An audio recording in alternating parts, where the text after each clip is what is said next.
You wake up on a Saturday morning with no obligations, no alarm, no meetings, no pressure to perform, and yet within an hour, you feel a strange emptiness. You check your phone, scroll, stare at the ceiling. Most people assume this is loneliness or boredom, but the real answer is far stranger. Your ancestors never once tried to be happy. They didn't meditate on gratitude or pursue passion projects. Happiness wasn't a goal. It was a side effect. So why is your brain demanding you chase it constantly? Dr. Mattson at the National Institute on Aging spent decades studying hunter-gatherer groups. He discovered that the Hadza people of Tanzania report feeling content almost all day. Not euphoric, just present, engaged, without chasing joy. The key difference, they never ask, "Am I happy right now?"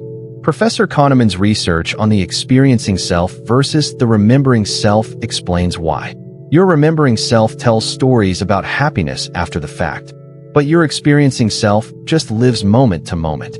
For 99% of human evolution, there was no word for happiness. There was only survival, connection, rest, and anticipation. Dr. Baumeister's experiments showed that forcing people to monitor their own happiness reduces it. The more you check if you're happy, the less happy you become. This is called meta-emotional monitoring, and your ancestors never did it. In prehistoric villages, happiness was woven into daily acts. Sharing a meal, completing a tool, watching the sunset with your band. No one evaluated the experience. They just had it. Then agriculture arrived 12,000 years ago, and everything changed. For the first time, humans could compare their harvest to their neighbors. Social comparison gave birth to the feeling of not enough. Professor Festinger's social comparison theory explains this shift. Once you measure your life against others, happiness becomes a competition. And competition never ends. There's always someone ahead. Medieval peasants didn't scroll through wealthier peasants' lives on a glowing rectangle. They saw only their village. Their expectations were grounded in reality. The Industrial Revolution made it worse. Your ancestors never had to be productive every waking hour. Dr. Suzuki's neuroimaging studies show that constant productivity pressure activates your brain's threat network. You relax, and your brain asks, "Shouldn't you be doing something useful?"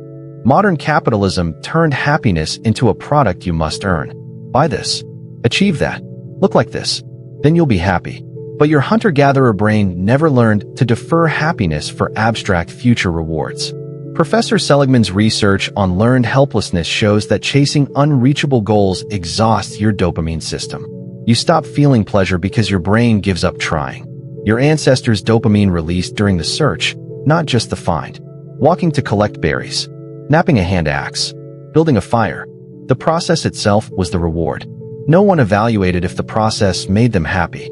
Now your phone delivers infinite tiny rewards, and your brain's reward system is fried. Dr. Lemke at Stanford calls this the dopamine imbalance. Too many cheap hits, too little deep satisfaction. Here's the counterintuitive truth that changes everything.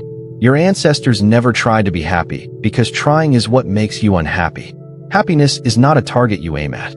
It's a signal you've stopped aiming. Professor Wegner's ironic process theory proves this. Trying to suppress a thought makes it stronger. Trying to feel happy makes you hyper-aware of every moment you're not. The people who report the highest life satisfaction rarely say happiness is important to them. They value meaning, connection, competence, and autonomy instead. Happiness appears when you're fully absorbed in something bigger than your own mood. Your ancestors achieved this naturally because their attention was always outside themselves. The hunger to be happy is the very thing that keeps happiness away. Now look at your Saturday morning again with new eyes. You wake up free, and within minutes you ask, "What should I do to be happy today?" The question itself is the trap your ancestors never built. You pick up your phone to find happiness. Instead, you find everyone else's highlight reels. Social media turned comparison from a rare thought into a constant stream. Your brain thinks it's back in the village, scanning for status threats. But the village now has 8 billion people, and you're losing every comparison. You buy something hoping for a happiness spike. The spike lasts hours, then fades. Dr. Kahneman's hedonic adaptation research shows you return to baseline no matter what you acquire. Your ancestors never experienced this because they had nothing to acquire beyond survival. They felt the sun on their face, the satisfaction of a successful hunt, the warmth of fire. No ads told them they needed more. No influencers showed them a better life. You are not broken. You are a prehistoric brain trying to survive in a happiness factory. The factory's entire business model depends on you feeling like you're falling short. If you were content with what you have, you'd stop buying, scrolling, and striving. So the system teaches you that happiness is one purchase, one promotion, one body transformation away. But your ancestors knew. Happiness isn't over there. It's right here, in what you're already doing. When you cook a meal without documenting it. When you walk without headphones. When you talk to a friend without checking your phone. That's the ancestral state. No evaluation.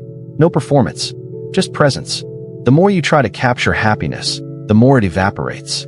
The photographer who never sees the sunset with their own eyes. That's modern chasing. You wake up on a Saturday morning with no obligations. No alarm. No meetings. No pressure to perform. And this time, you do not ask what will make you happy. You simply make tea. Sit by the window. Watch the light change. The emptiness you felt before was not loneliness. It was the space where your ancestors lived. They didn't fill it with chasing. They filled it with being. Your brain still knows how to do this. It never forgot. The hunger for happiness disappears the moment you stop feeding it. You are already home. You just forgot you live there. Close the phone. Step outside. Do one thing with your full attention. That one thing, without asking if it's making you happy, is the whole answer. Your ancestors never had to try to be happy. Neither do you. You just have to stop trying. And when you do, you'll notice you already are. Not euphoric, just present, engaged. The way your ancestors were every single day. The way your brain was always designed to be. You wake up on a Saturday morning with no obligations. And for the first time, that's enough. If you want to become 1% better every day, subscribe to Make Life Simple and start building discipline today.